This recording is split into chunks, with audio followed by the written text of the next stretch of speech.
Easy running sounds easy to understand, so how do so many of us get it so wrong? Because we do. As I see it, there are 5 main issues we have with easy running, and you know what? Luckily, they're easy to fix.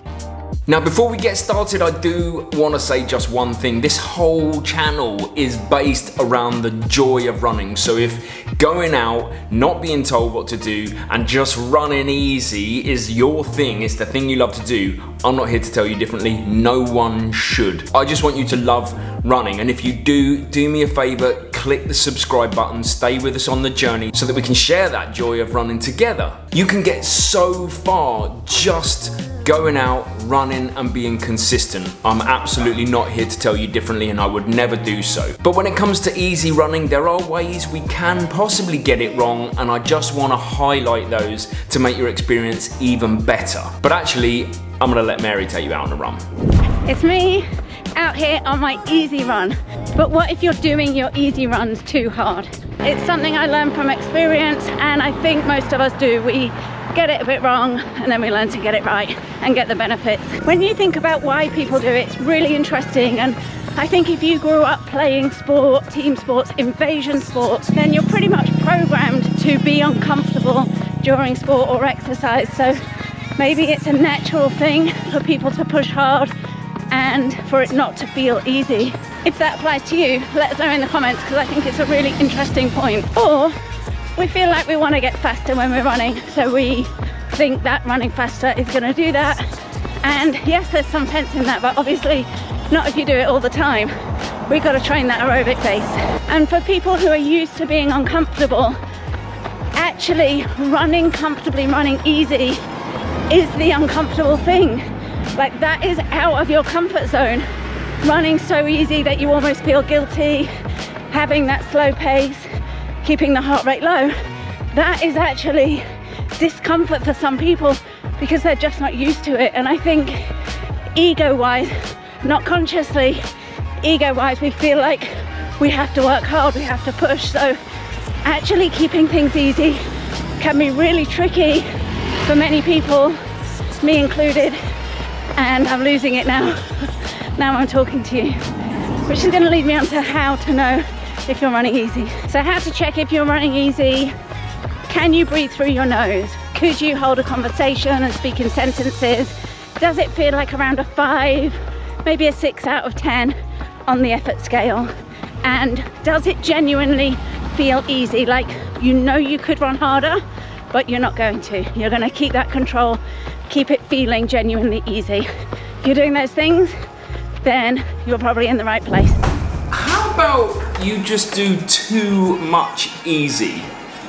By the way, there's a lot of tension in this room right now. Mary's just over there behind me, and we are both just about to run with 4.5 weeks to go before Tokyo, and we're both testing our calves. I mean, it happens, but it's frustrating, so wish me luck. Okay, nearly halfway into the 5K and the calf is holding up, so you have to keep your fingers crossed for me. But I stand by what I said at the start of this video, that you can really get anywhere when it comes to training on just running easy, because consistency is the key. But there's a caveat, there's always a caveat, and that caveat is that if all you ever do is easy all of the time, you're going to reach a plateau. You are going to get to a point where progress seems slower. So it would make sense, of course, that not all of your runs are easy runs in the long term. So what do? So we have a bunch of different sessions that hit a bunch of different needs depending on what we're training for, whether it's marathon, half marathon, 5K, 10K, high rocks. There's a number of things we can do to give our body a different stimulus, but I'm going to let Mary explain all the sessions that we do so I can concentrate on finishing this uninjured. What's this run going to be? The irony of this answer. What run are you doing? Easy. Easy? We're talking about other runs, but this one particularly is easy. Before we get started, tell me what kind of sessions you like doing when you're not marathon training.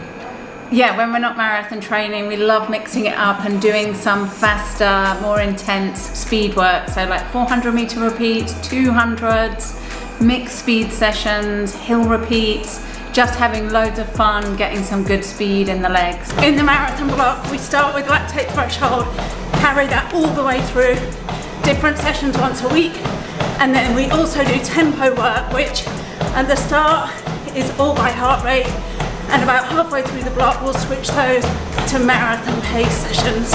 And while I let Mary, I don't want to bother Mary, so while I let her finish, we have also been known to do fartlek, which is basically just speed play, messing around with the speed or incline or terrain.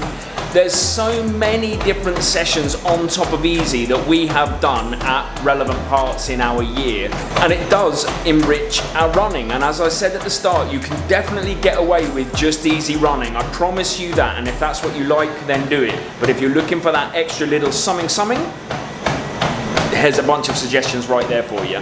Ponder this for a second. Your easy running, it might need more frequency. You see, the way that we look at it when it comes to training is, let's say you run 3 times a week. Then you probably want to put in some kind of threshold or faster session in there. And you also might want to do something marathon or half marathon specific, or at least tempo. That leaves you with one more session. Probably the long run, that's your aerobic base, so that could be called easy. So within a 3-run week, you have one easy run. And whilst I know you're probably thinking, wait, hang on a second, what about the 80-20 rule? Surely 80% should be easy. Yes and no. The easy way to explain it is that if you only have 3 runs to play with, I'd argue that if all 3 were easy, you will make progress. Of course you will, but you'll make more progress if 1 is long run and then you do some more up-tempo stuff. And I get it, you might only be able to train 3 times a week. It could be to do with how busy your life is. It could be if you train over 3 times a week, you get injured.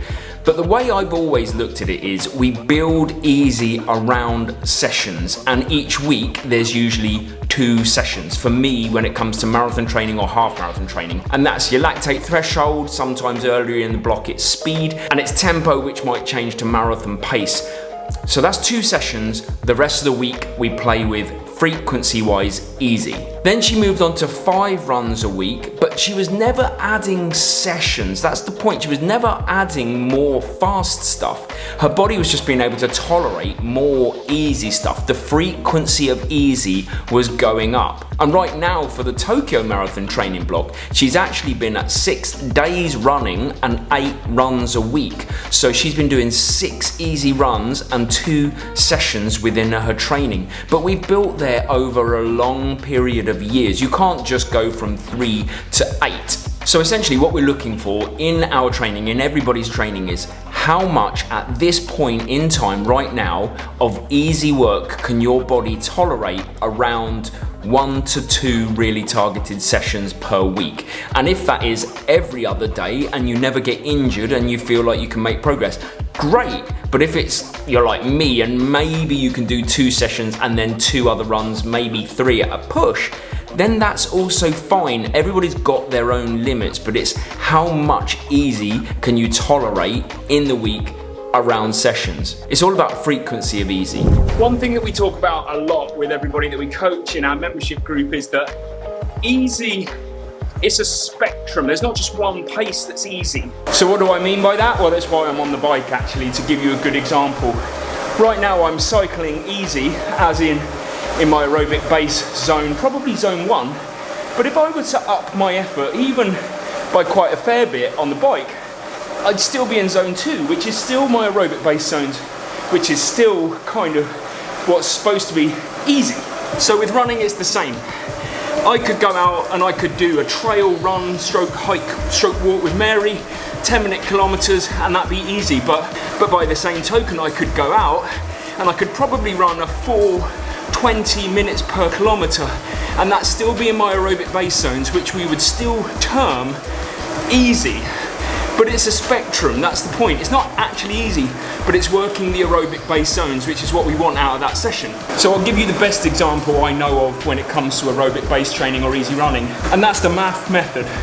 Phil Maffetone has a training method where you're restricted on heart rate to train, and it forces you to stay easy, but it's really easy, almost to the point a lot of the time where you're barely above walking, whereas When we say easy, what we really mean is aerobic-based training, and that means I've got a lot more bandwidth than I think I can. I can go a lot harder and still train my aerobic base before we start working in the tempo zones and the lactate threshold zones. So here's how I actually think of it. We have zone 1 and we have zone 2. Zone 1 is the really slow stuff. You could call it a recovery run. It could be barely above walking, but it's so easy you get home and you feel pretty guilty about it. Zone 2 is still the aerobic base zones. You're still working the same stuff. However, into the mix, you're working a little bit harder. And as long as you know your heart rate zones, it's absolutely fine. You're still training your aerobic base. So ultimately, there's no one pace fits all, there's no one size fits all. Easy running is a spectrum, and it's quite a big spectrum as well. And once you've done your heart rate testing, once you know your zones, you'll see it, because it surprises everyone that we introduced to heart rate training and those zones. So just remember, easy is easy, but it's not that easy, but it can be that easy. Easy. You know, I get to swim in this every day. Like, that's pretty special, isn't it? Look at that. All right, consider this one.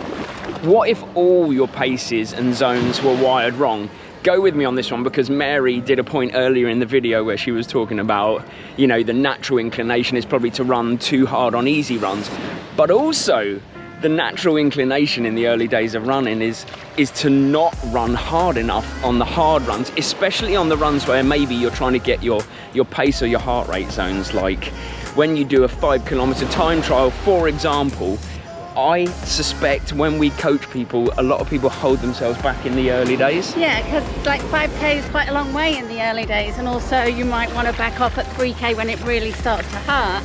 So you might not access the data and the depth of difficult that you need.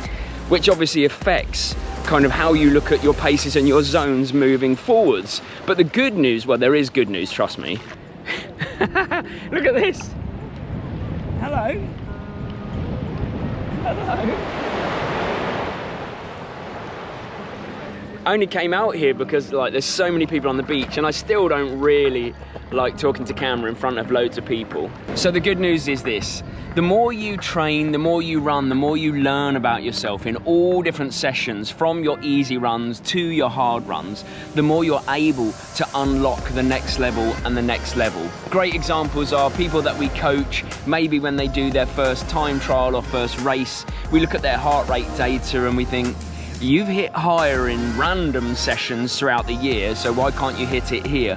And it's mentally unlocking the next level, and that comes with experience and that comes with fitness. But the more you stay in the running game, the more you run, the more you experience those sessions, the harder you're able to push and the more you learn about yourself. And then it rewires your zones and your feel of what truly is easy, what really is hard.